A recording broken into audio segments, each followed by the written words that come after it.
Alors, petite actu sur Daily Geek Show, des scientifiques génèrent de l'électricité en utilisant uniquement de l'humidité de l'air. Ça, c'est dingue. Cette source d'énergie renouvelable pourrait avoir, dans l'avenir, un impact important.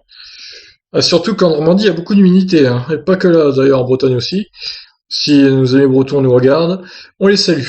Une équipe de scientifiques de l'université de Tel Aviv est parvenue à générer une tension électrique en utilisant uniquement de l'eau et du métal, ce qui laisse entrevoir la possibilité de pouvoir un jour charger des batteries grâce à l'humidité de l'air. Nous avons cherché à tirer parti d'un phénomène naturel, l'électricité générée à partir de l'eau, explique le professeur Colin Price, auteur principal de cette nouvelle étude parue dans la revue Scientific Reports. Dans le cas des nuages orageux, cette électricité est uniquement produite par l'eau dans ses différentes phases. Vapeur d'eau, gouttelettes d'eau et de glace. En l'espace de 20 minutes, nous passons des gouttelettes d'eau à d'énormes décharges électriques, autrement dit la foudre, pouvant atteindre une longueur d'environ 800 mètres. Price et ses collègues ont cherché à exploiter le potentiel des gouttelettes d'eau, mises en avant par de précédents travaux ayant montré que celles-ci étaient capables de charger des surfaces métalliques via les forces de friction. Dans le même ordre d'idées, d'autres recherches avaient révélé que certains types de métaux généreraient une charge électrique en réponse à l'humidité de l'air. Les expériences réalisées par l'équipe visaient à établir comment une tension électrique pouvait être générée entre deux métaux dont l'un étant mis à terre lorsqu'ils sont soumis à des niveaux d'humidité élevés. Lorsque l'air était sec, rien ne se passait. Mais lorsque le taux d'humidité dépassait 60%, une tension électrique commençait à se développer, avant de disparaître à nouveau lorsque le taux d'humidité baissait. Ces résultats ont ensuite été confirmés lors d'expériences menées à l'extérieur en conditions réelles. Dans le cadre de nos expériences menées en laboratoire, nous avons découvert que différentes surfaces métalliques isolées accumulaient des quantités différentes de charge électrique à partir de la vapeur d'eau dans l'atmosphère, mais seulement si l'humidité relative de l'air est supérieure à 60%, souligne Price.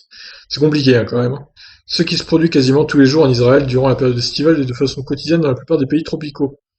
Selon les chercheurs, les expériences réalisées ont montré que l'air humide pouvait être exploité pour charger les surfaces métalliques à environ 1 volt, ce qui selon eux n'est pas si éloigné d'une utilisation pratique.